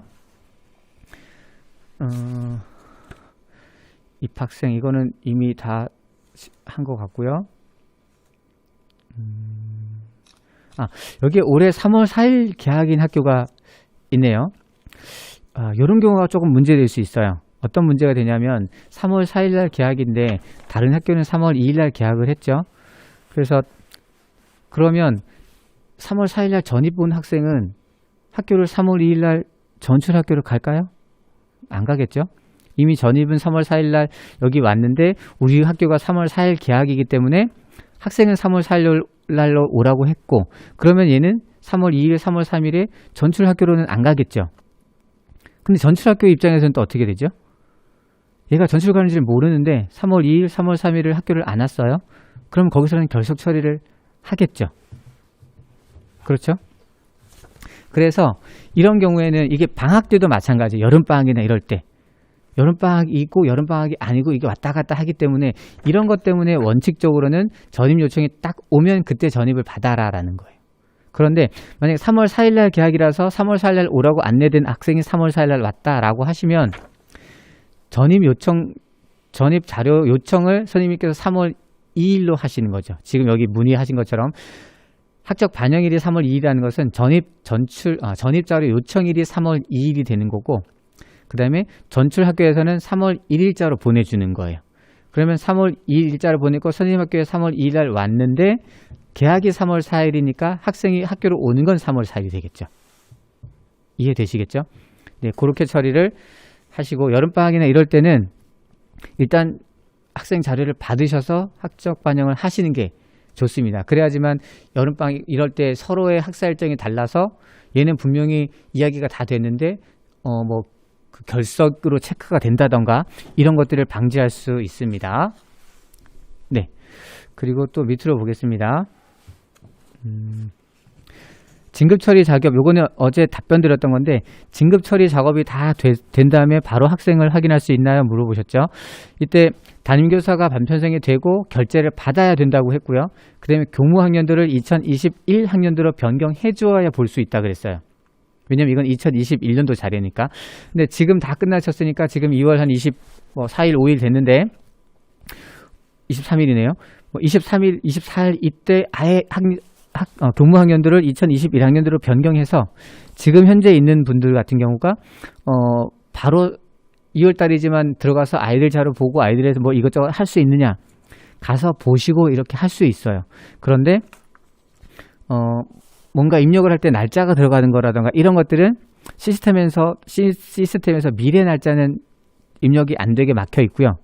그리고 거기에서 뭔가를 작업을 하시거나 이렇게 되면 그 관련돼서 혹시 학살 그 전출입이나 이런 것들 관련해서 뭔가를 되돌려야 될 때 입력된 자료가 있으면 그게 다 멈춤입니다. 스톱이 돼서 곤란해지는 사태가 발생할 수가 있어요.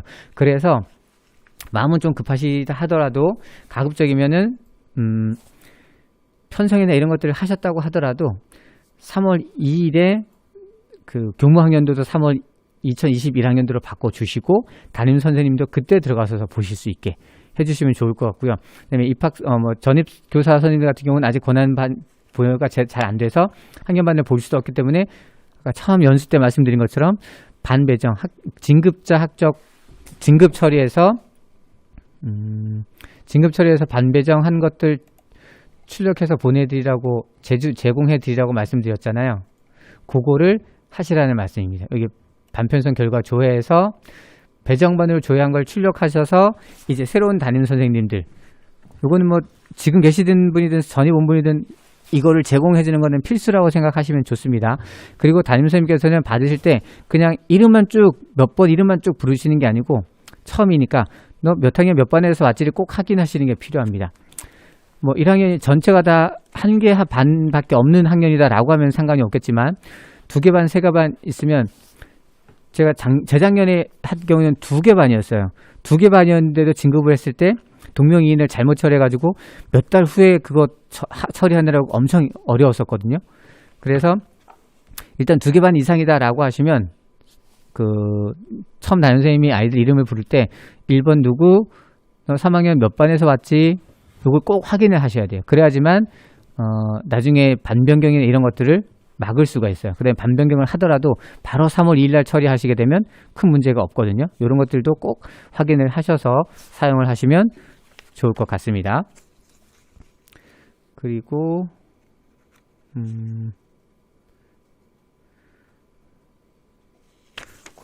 권한부여는 권한관리 부분에서는 3월 5일 또는 6일 날 나이스 연수가 계획되어 있고 아마 곧 안내 공문이 나갈 거예요. 그때 보시고 그때 좀 더 자세히 살펴보시면 좋을 것 같고요. 급하실 경우에는 3월 1일, 2일 날 이제 나이스 자문단에게 그 자문을 좀 요청하시면 될 것 같습니다. 그다음에 교무자료 승인 관리, 요거 상시는 누가 하냐 이렇게 질문을 하셨는데 어제 간단히 답변을 드리긴 했지만 기본 메뉴에서 나의 메뉴에 들어가시고 밑에 보시면 권한 관리가 있고 이렇게 있다 그랬죠. 여기서 학년반 교과목 동아리가 있다가 요거 3개는 다 결제가 나야 사용할 수 있다 그랬고요. 이것은 지금 강사초 23번이 학년반을 배정했으면 그분만 상신할 수가 있어요. 교과목도 마찬가지고. 그러니까 여기에서 작업하신 분이 자기가 작업한 것에 대해서만 결제를 올릴 수가 있어요. 이해되시죠? 동아리도 마찬가지입니다. 동아리를 A라는 선생님이 동아리를 6개 만들었다 그러면 그 6개에 대한 동아리는 A라는 선생님은 하실 수 있고 B라는 선생님이 1개를 만들었다. 그럼 그 1개는 B 선생님만 결제를 올릴 수가 있어요. 이렇게 이해하시면 되겠습니다.